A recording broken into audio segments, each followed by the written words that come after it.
जय माता दी। बड़ों को मेरा चरण स्पर्श और सभी छोटों को मेरा प्यार। कैसे हैं आप सब? मैं डॉक्टर प्रियंका भारद्वाज स्वागत करती हूं आप सभी का अपने इस यूट्यूब चैनल पर और आशा करती हूं कि आप सभी लोग स्वस्थ होंगे और मस्त होंगे। हमारे शास्त्रों में ना देवशयनी एकादशी बहुत ही महत्वपूर्ण दिन है, क्योंकि इस दिन से 4 महीने तक भगवान श्री हरि विष्णु योग निद्रा अवस्था में चले जाते हैं और उसके 4 दिन बाद ही गुरु पूर्णिमा, फिर सावन के महीने की शुरुआत हो जाती है और पूरा 1 महीना इस सृष्टि को जो संभालने का कार्यभार होता है वो हमारे भोलेनाथ के हाथों में आ जाता है। फिर श्री कृष्ण भगवान भाद्रपद महीने के 19 दिन श्री कृष्ण भगवान जी सृष्टि का पालन करते हैं और फिर 10 दिन गणपति जी हम सबके घर में रिद्धि सिद्धि के साथ आकर हमें आशीर्वाद देते हैं। फिर 16 दिन हमें पितृदेव का आशीर्वाद मिलता है और फिर 10 दिन माँ दुर्गा की आराधना से हमें शक्ति मिलती है और फिर 30 दिनों में हम माँ लक्ष्मी, कुबेर जी, गोवर्धन जी की पूजा करते हैं। फिर देव उठनी एकादशी आ जाती है और देव यानी कि श्री हरि विष्णु निद्रा को त्याग कर उठकर सृष्टि का कार्यभार फिर से संभाल लेते हैं।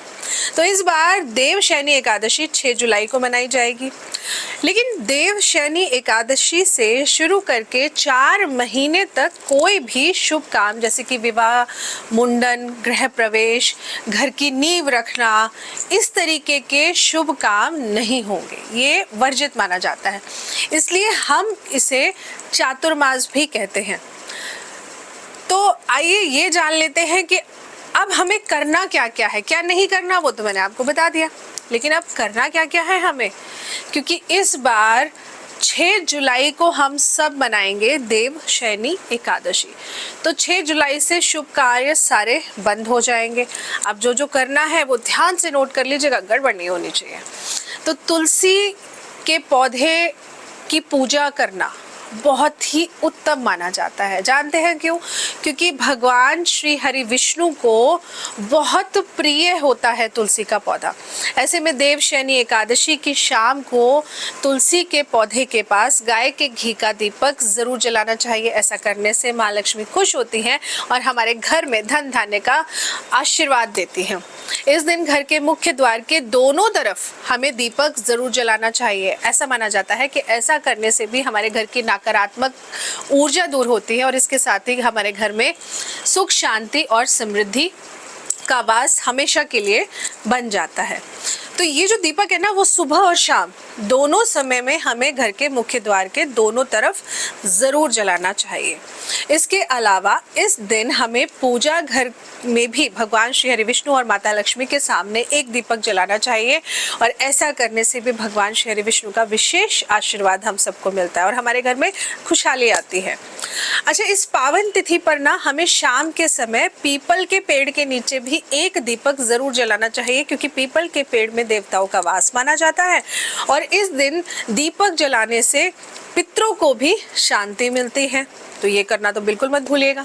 इस दिन रसोई घर में भी एक दीपक हमें जरूर जलाना चाहिए, क्योंकि रसोई घर को हम माँ अन्नपूर्णा का वास मानते हैं और ऐसा कहा जाता है कि यहाँ दीपक जलाने से जीवन में कभी भी अन्न धन की कमी नहीं होती है और घर में हमेशा बरकत बनी रहती है। अच्छा, क्या आप लोग जानते हैं कि शालिग्राम भगवान जी का पूजन करना भी बहुत उत्तम माना जाता है, क्योंकि शालिग्राम भगवान जी श्री हरि विष्णु के ही एक स्वरूप में माने जाते हैं और यही वजह है कि इस दिन शालिग्राम जी की भी पूजा का विशेष महत्व है। ऐसी मान्यता है कि शालिग्राम की पूजा करने से घर में सुख समृद्धि आती है और सभी प्रकार की मनोकामनाएं पूर्ण होती है। इसके अलावा शालिग्राम जी की पूजा का एक मुख्य कारण ये भी है कि भगवान विष्णु के साक्षात प्रतीक है शालिग्राम जी, इसलिए शालिग्राम जी का घर में पूजन करना बहुत ही उत्तम माना जाता है। जब भगवान विष्णु योग निद्रा में जाते हैं ना, तब उनके साकार रूप को अनुपस्थिति में शालिग्राम जी के रूप में ही उनकी पूजा की जाती है। तो शालिग्राम जी में सभी देवी देवताओं का वास होता है, इसलिए इनकी पूजा से सभी देवी देवताओं का आशीर्वाद भी हमें जरूर मिलता है। तो आइए बता देती हूँ आपको कि पूजन विधि क्या क्या है, किस प्रकार आपको पूजा करनी चाहिए।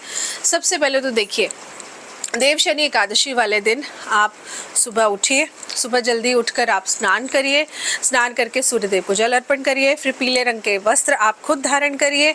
उसके बाद में एक चौकी ले लीजिए, एक वेदी पर आप शालिग्राम जी को पीले रंग के वस्त्र के ऊपर स्थापित करिए, फिर पंचामृत से स्नान कराइए उनको, और इसके बाद में उन्हें चंदन, रोली, पीले फूल, तुलसी दल, धूप और दीप अर्पण करिए। भोग के रूप में आप पीले रंग की मिठाई, पीले रंग के फल, पंचामृत बनाकर वो आप प्रभु श्री विष्णु को, जो शालिग्राम रूप में हम पूजा कर रहे हैं, उनको अर्पण करिए। और उसके बाद में आप ओम नमो भगवते वासुदेवाय इस मंत्र का जाप ज़रूर करिए। बहुत आसान सा मंत्र है, लेकिन 108 बार घर का कोई एक जन भी इस मंत्र का जाप कर ले और इस तरह से आप शालिग्राम देव जी की पूजा कर लीजिए, और फिर अंत में भगवान शालिग्राम की आरती कर लीजिए। और उसके बाद में पूजा जब आपकी पूर्ण हो जाए तो प्रसाद रूप में जो आपने शालिग्राम जी को पंचामृत चढ़ाया, आपने शालिग्राम जी को जो फल चढ़ाए, आपने मिष्ठान चढ़ाया, वो आप प्रसाद रूप में अपने घर के सभी लोगों में उसको बांट दीजिए। इस दिन आपको तामसिक चीज़ों से दूर रहना है, इस बात का ध्यान रखना है। साथ ही में इस दिन आपको कटिंग नहीं करानी है, आपको शेव नहीं करानी है, आपको नेल्स नहीं कट करने चाहिए। घर में सफाई का खास तौर से आप नियम रखें कि घर में अगर एकादशी 6 को है तो 5 को ही हम पूरा क्लटर अपने घर से निकालकर बाहर फेंक दें। तो घर में साफ सफाई का खास तौर से ध्यान रखिए।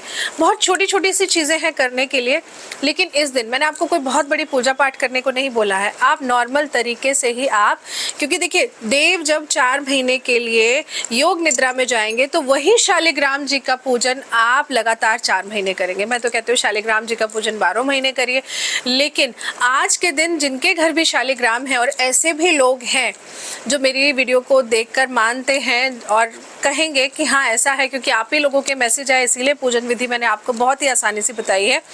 जिनके घर में शालिग्राम है लेकिन वो उन्हें रोज स्नान नहीं कराते, तो आप आज नियम बना के इसको आज से शुरू करिए। इसको आप अपनी दिनचर्या का एक हिस्सा बनाइए। जैसे आप बाकी पूजा करते हैं ना, वैसे ही इसकी भी शुरुआत ज़रूर करिए। बहुत छोटी छोटी चीज़ें हैं, लेकिन ये छोटे छोटे रिचुअल्स, ये छोटी छोटी चीज़ें करने से हमारे मन को बहुत शांति मिलती है, सुकून मिलता है, और हमारे घर में भी एक अच्छी ऊर्जा चारों तरफ फैली रहती है।